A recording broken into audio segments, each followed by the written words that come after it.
Occupational English Test. Sample Test 2. Listening Test. This test has 3 parts. In each part, you'll hear a number of different extracts.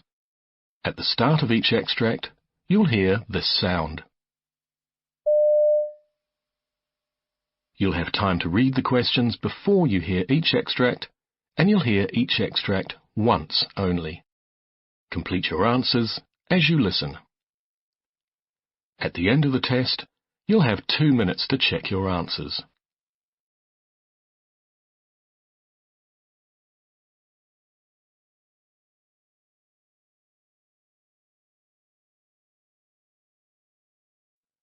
Part A. In this part of the test, you'll hear 2 different extracts. In each extract, a health professional is talking to a patient. For questions 1 to 24, complete the notes with information you hear. Now look at the notes for extract 1.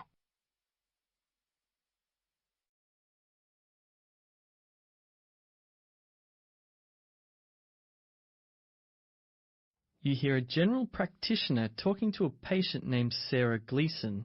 For questions 1 to 12, complete the notes with a word or short phrase. You now have 30 seconds to look at your notes.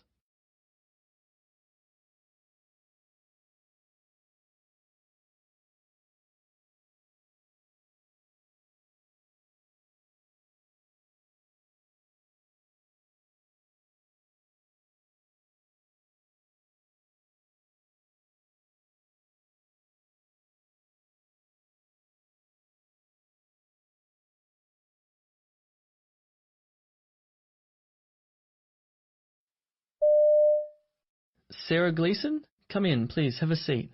Hi, doctor. Thank you. So, what can I help you with today? Well, I'm a little worried because of a couple things, actually. I've been taking a combined oral contraceptive pill called Monofem to help me, well, for more regular periods. They've been a little crazy the last few months, so the last GP prescribed it for me. The first few weeks I thought I noticed something, like I just felt different somehow, a little off, but I thought it was just my body getting used to it. But it hasn't been getting any better, so I want to check that out. And the second thing is, well, I'm worried I may be pregnant. Okay, well, look, let's start with how you've been feeling, and then we'll move on to that, because it will be helpful to establish the symptoms first. Can you describe those for me? Well, the first thing I noticed was these really bad headaches. They kind of spread out all over, but they always start around my right eye, and they just seem to last for hours. I'd take some paracetamol, but nothing would change.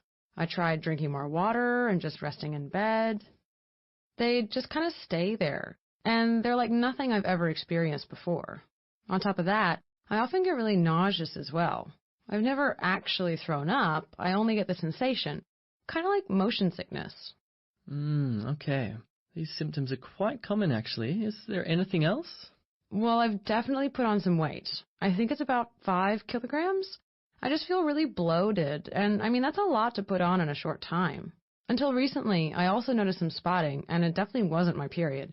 It just started happening at the oddest and most inconvenient times. But now, well, it's stopped altogether. Okay. That's why I'm really worried, because the truth is I sometimes forget to take the pill.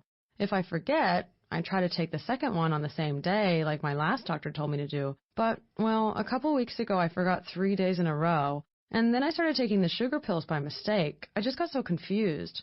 Obviously, my partner didn't know, so he didn't use a condom. Then once I remembered, I went to the pharmacy to get the morning after pill, but I think it might have been too late. I almost bought a pregnancy test at the same time, but I was feeling far too nervous then to even take it to the counter. Okay, a blood test can confirm it, although this may take a couple of days to get the results. These days, a home pregnancy test is very accurate, and you'll get the results far sooner. But confirmation is needed before making any changes to what you're taking now. Until then, I'd strongly advise using other forms of contraception. Okay, but is it possible to have a urine test here in the clinic now? My friend had one of those, and I think I'd prefer it. Once I leave here, I might chicken out again, and I'd rather just know now. Of course.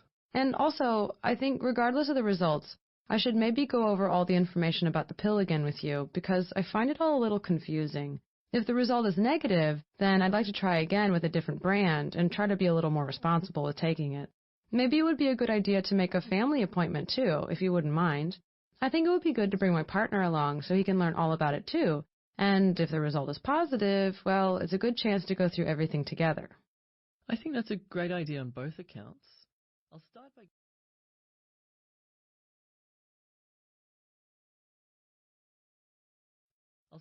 giving you... You hear a urologist talking to a patient named Mark Jenkinz. For questions 13 to 24, complete the notes with a word or short phrase. You now have 30 seconds to look at your notes.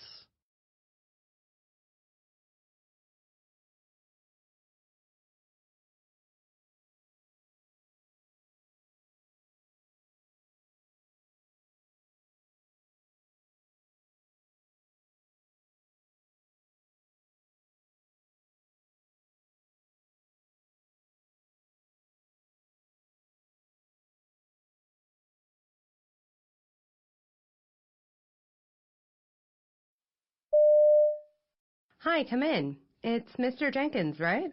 Yes, Mark's fine. Sure. Now, Mark, you've been referred to me because you're suffering from urinary incontinence. Yeah, that's right. And you're 38 years of age? Yes. Okay. Well, I have your GP's letter here, but I'd like you to tell me more about this. How long you've had the symptoms, how it's affecting your life, that type of thing. Sure. Well, it's been going on now for about 2 months, actually. A little longer, I think. At first, I resisted going to see my doctor. I mean, I'm not that old yet and reasonably fit and healthy. And frankly, I was more than a little embarrassed. A guy my age doesn't usually expect to have the same issues as a man twice my age. But eventually it just became too much for me to take, and that's when I sought some advice. Sometimes I could feel it coming, but most of the time it was a sudden burst, so to speak. Okay. Was there a particular trigger? Basically what happened was I'd recently started a class of CrossFit training. I'm not sure if you're familiar with it, but it's all performed at a high intensity and crosses over various disciplines like weightlifting, rowing, gymnastic type movements, that sort of thing. Well, every time I went to class, I had this really heavy pressure on my bladder. Eventually, right in the middle of weight training, it became so strong that I had no control over it. It just leaked out while I was doing it. Later, I noticed that it had also come on if I had severe coughing fits. That's understandable. And your doctor did some tests? Yeah, so my GP's a great guy, and he was really professional about it. I had a prostate exam, the results of which are apparently fine, and it's a normal size and everything. He also got me to keep what he called a bladder diary for a full day and night, which was fine. I recorded how often I went to the toilet normally, and also the occasions that I didn't have control. I have all that here for you. Right. That's certainly helpful. Look, you're obviously very fit, but could you tell me some more about your health, especially any past conditions, operations, or if you've ever smoked, that kind of thing? Well, up until 5 years ago, I was quite heavy. I'm only 170 centimeters tall, and I used to weigh 135 kilograms, so that gives you some idea. I think my BMI was 46 or 47, so I was classified as obese. I haven't had any operations, but my GP at the time confirmed that I had pre-diabetes, which really scared me. I was a pack-a-day smoker, but usually more. I was also a heavy dope smoker, and I was in an office job. That's what caused me to overhaul my life, change to a very physical job, and get myself to the gym. What do you do for a living now, then, Mark? I'm a roof tiler, so you can imagine what that's like, being on top of a 3-story building and suddenly needing to go. It's not an easy job to begin with, and this is making it 50 times worse. And has that affected your social life at all? Look, if I'm completely honest with you, my bladder seems to be controlling every aspect of my life. I know that sounds like an exaggeration, but that's how it feels to me. I've already lost a relationship over it, so now I'm single, but I'm still young enough to be out dating and all of that. But the fear that this condition has left me with means that I don't really meet friends very often. It's an enormous burden. I was stuck in a line at a bank the other day and had to leave with a very noticeable wet patch on my pants. I'm scared to leave my home. It can be very burdensome, I know. The good thing is you've taken steps to fix it. So what I'll ask you to do now...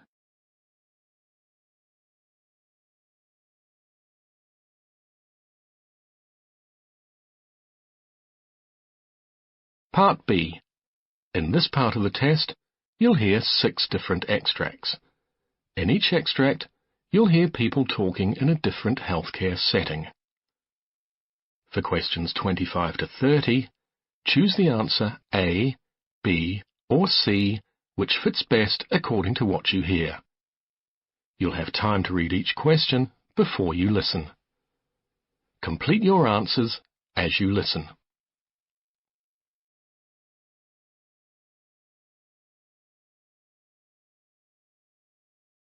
In this part of the test, you'll hear 6 different extracts. In each extract, you'll hear people talking in a different healthcare setting. For questions 25 to 30, choose the answer A, B, or C, which fits best according to what you hear. You'll have time to read each question before you listen. Complete your answers as you listen. Now look at question 25. You hear a registered nurse explaining to a student the uses of a peak flow meter. Now read the question.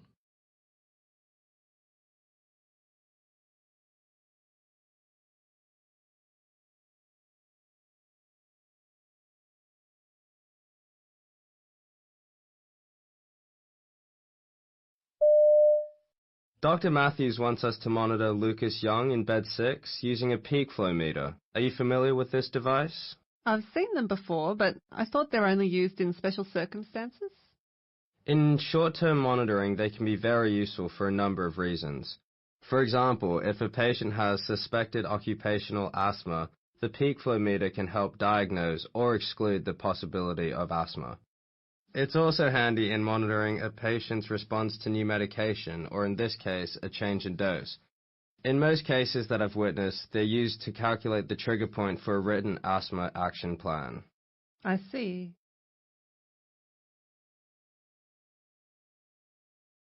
You hear an emergency department physician discussing a patient with a colleague. Now read the question.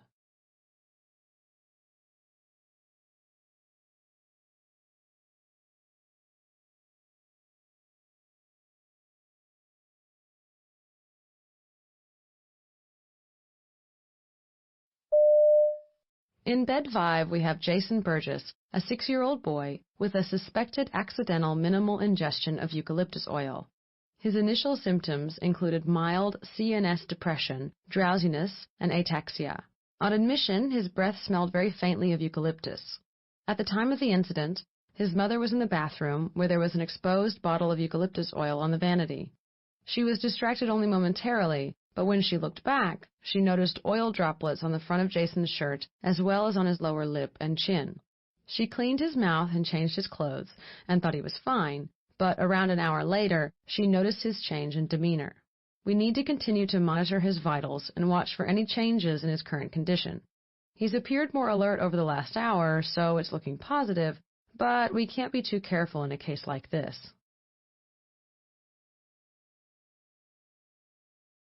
You hear a nurse educator briefing a student nurse about the importance of compression stockings.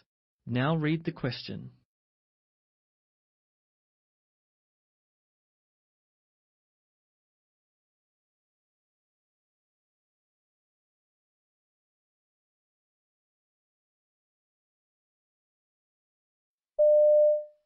Compression stockings are specifically designed to apply pressure to the lower legs, helping to maintain blood flow and reduce discomfort and swelling.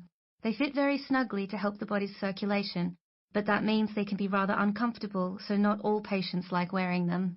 So does that mean all patients have to wear them? Not all, but we encourage their use for post-op patients, and especially for particular conditions, such as Mrs. Jones in bed 6. Okay, so why is it so important for her? I was told they are very expensive. Mrs. Jones suffers from lymphedema, which is a chronic condition that causes swelling in the body's tissues, but particularly in the arms and legs. Compression stockings can help blood in the veins return to the heart, and a patient's health should never be compromised or impeded by cost-cutting measures.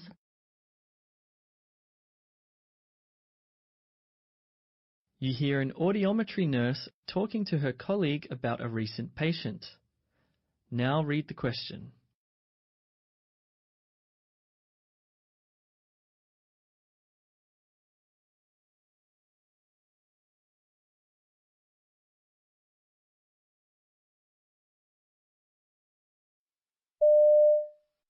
I just had another patient who works as a bartender and now has noise-induced hearing loss.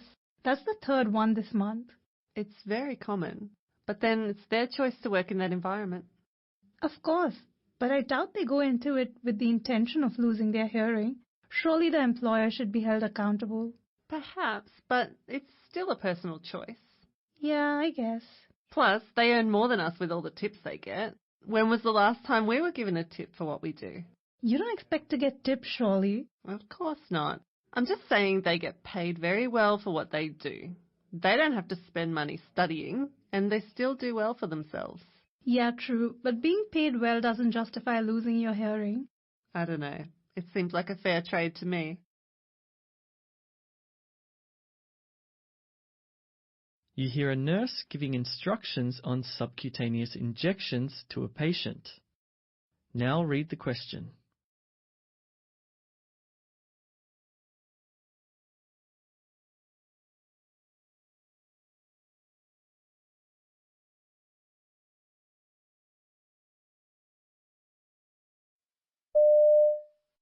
Subcutaneous injections are given with a very small needle that causes little or no discomfort. It's important to find a comfortable, well-lit working place to do the injection.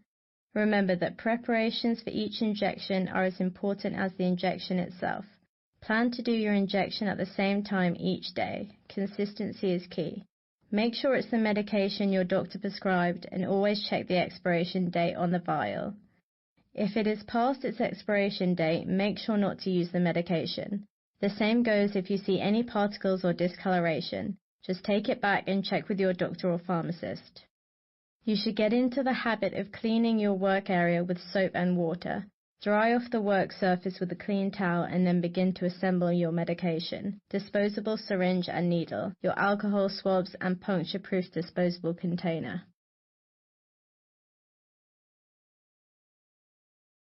You hear two nurses at a training day discussing a lecture. Now read the question.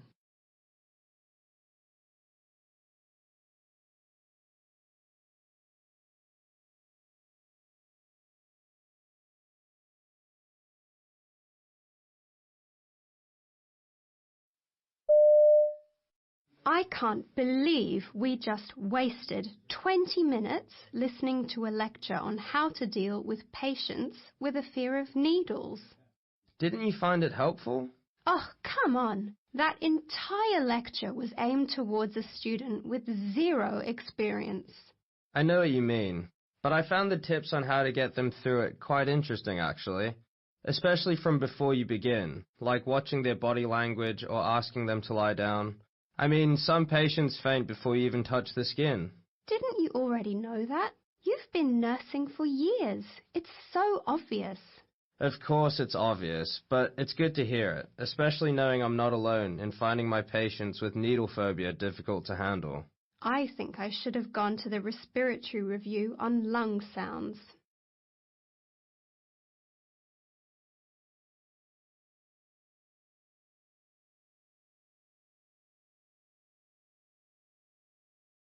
Part C.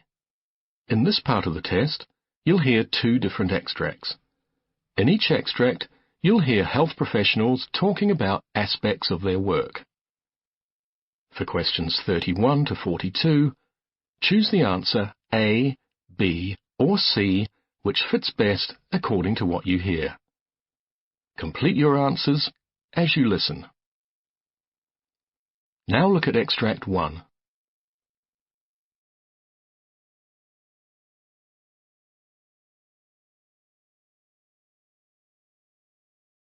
You hear a clinician called Jonathan Cross giving a presentation to a group of healthcare providers.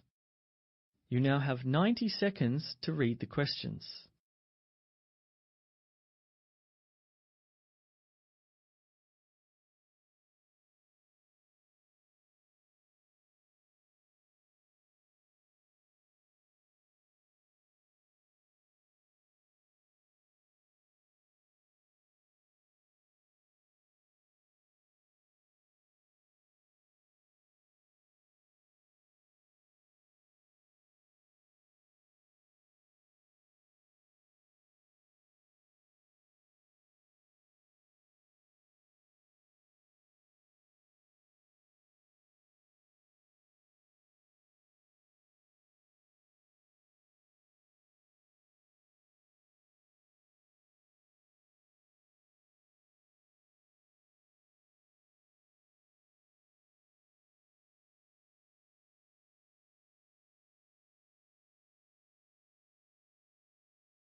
My name's Jonathan Cross, and I'm here today to discuss the somewhat controversial topic of unrestricted visiting hours throughout all departments of a hospital, including ICUs, our intensive care units.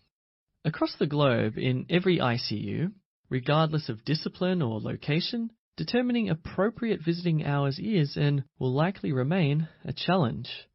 Traditionally, physicians, nurses, and other clinical disciplines have behaved as though critical care units are designed for them rather than for patients and their loved ones. It now appears the tide is turning on the part of clinicians to provide enhanced benefits to patients and their families by making more time available for visits. This is seen by many as a positive change, but with any new initiative, there are those who oppose the shift in culture and cling steadfast to more conventional ways. So what are the problems associated with open visiting hours? Without question, liberal or unrestricted visiting hours can be more burdensome for clinicians who work in the ICU, particularly nurses, because of the potential disruption of daily workflow that might result from consistent family presence at the bedside. As most healthcare providers assert, to navigate the bedside of critically ill patients without family presence is less cumbersome. It's this that's prompting the naysayers to pose questions like, how will open hours affect the staff? Will it lead to adverse effects on patients or staff? The real question, however, is why open visiting hours causes such concern among critical care personnel.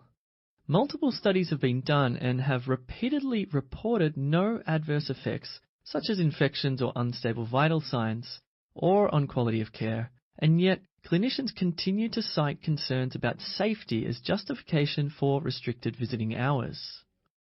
There was a recent study published in Intensive Care Medicine by Gianni and colleagues who identified the level of burnout among physicians and nurses in 8 Italian ICUs prior to and at 6 and 12 months after liberalising visiting hours. This study demonstrated 2 important findings. Firstly, there was a 10% increase in the reported level of burnout at both time periods after visiting hours were opened. This increase was seen predominantly among the nurses. Secondly, despite the increase in the reported levels of burnout, the opinion of the physicians and nurses toward having unrestricted visiting hours remained favourable and essentially unchanged before and after the policy change. This latter finding is an important one and represents a significant shift in attitude. Both physicians and nurses acknowledge the importance of open visiting hours to patients and their families. This suggests that even at the risk of their own discomfort, providing enhanced benefits by way of additional family time for patients is a priority for clinicians. An important issue that was not covered in the trial is the potential of family burnout. A prolonged presence at the bedside may expose family members to another type of anxiety caused by frequent interruption due to healthcare professionals who may not always prioritize communication with families, especially when unexpected deterioration of the patient occurs and rapid life-saving measures have to be taken. Therefore, opening of visiting policies should be accompanied by the implementation of a consistent family support policy, including social work, palliative care, and other counselling services to improve communication with families. While some supposed benefits of open visiting hours are clearly beneficial, such as allowing for families with difficult work schedules to still visit or enhancing shared decision-making about patient care, there are also those that seem to stretch the realm of possibility. One such controversial benefit is facilitating family presence for CPR and procedures, areas traditionally off-limits to family and friends. At such a time as CPR, for instance, it's suggested that witnessing this will in some way improve family outcomes and provide closure. Surely the level of stress during such a time on the parts of both staff and witnesses would be too much, and it's during such times that families should be requested to leave.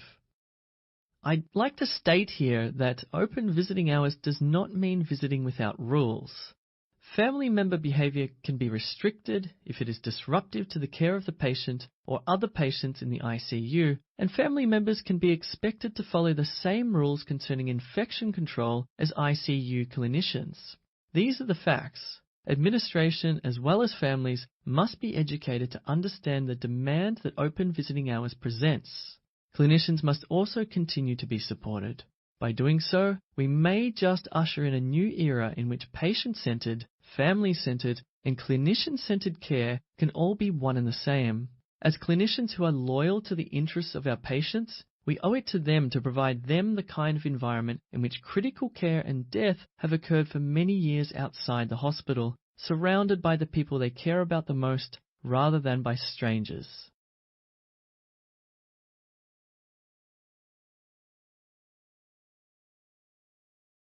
You hear an interview with a midwife called Susan Porter, who's talking about when to cut the umbilical cord. You now have 90 seconds to read the questions.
Today we're talking with midwife Susan Porter about a rather controversial topic. Susan, why is the question of when to cut the umbilical cord of a newborn still so significant? And can you give us a brief history of the subject? Well, you're right in that this question has always been a remarkably controversial topic, and some new research carried out over 8 maternity units across the UK indicates there's good reason for never having let it go, as the evidence now seems to suggest that delaying clamping and cutting the cord after birth could improve survival, specifically in babies that are born prematurely. It all started in the 1960s. Shockingly, before that time, women were still regularly having massive bleeding at the time of childbirth and were dying, which then prompted the testing of a new drug, an injection that clamped the womb down within seconds. It was the magic bullet they've been looking for, because it appeared to be very effective at preventing postpartum hemorrhaging. But of course, there were concerns about that, too. Can you tell us more about that? One of the worries was that it worked so well that it would squeeze extra blood into the baby, effectively filling the baby with blood. So they very quickly developed the practice of clamping the umbilical cord only moments after delivery. Obviously, clamping is inevitably necessary, but thinking has changed so much now that it's a little strange to think that even in the 1980s, the only reason for not clamping within a 10-second time frame was if you dropped the clamp and had to go and get another one. In other words, it was immediate. And what happens if we don't clamp a baby's cord? Well, the circulation between the placenta and the baby will continue for a period, and recent research has shown that it probably continues for longer than we'd previously thought. So if you keep the baby at more or less the same level as the mother and just don't touch the cord, that flow will continue. That's how the baby breathes before it's born, so you need a bit of a transition for the baby to start breathing through its own lungs, particularly if the baby's had a vaginal birth, as it's been squeezed in all sorts of ways. And maybe just leaving the baby alone for a few minutes allows it to stabilize its own heart system and also establish its own respiration.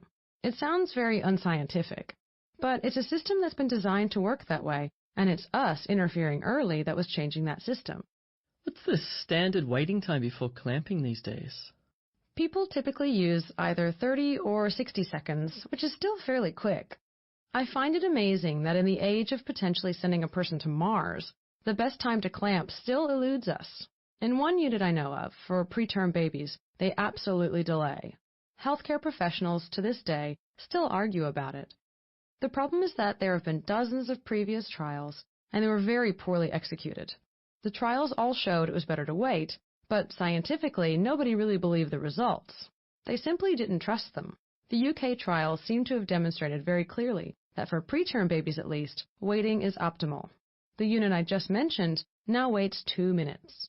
And what's your take on the benefits? If it reduces the chance of a preterm baby dying, that's the best possible outcome. I think parents understand the logic. I doubt a parent would say they don't want it. They'd say, yes, I can see the benefits of trying this. And especially if it's explained to them that the potential harms of letting the baby go cold are far outweighed by the increased chance of survival. An interesting offshoot of this is the positive change for the mother, as it reduces what was once the norm of mothers having their babies transferred away from them, where the first thing they see is a photograph. Based on what you see, how likely is it that extended times will become universal? In babies that are born early, all the organs are still immature, and that means both its heart and the blood vessels in the brain are not fully developed yet. So one of the big problems is hemorrhagic stroke. Also, they're not ready to start breathing on their own, so just by leaving the cord alone, there is better oxygenated blood in the placenta than there is in the baby. The cord gives them access to this. It's essentially a backup to allow more time for the baby to establish its own respiration. This really can't be denied or disputed any longer. I mean, what are the drawbacks? I think change will be gradual across the board, and in years to come, we'll look back on these days and ask ourselves what took us so long.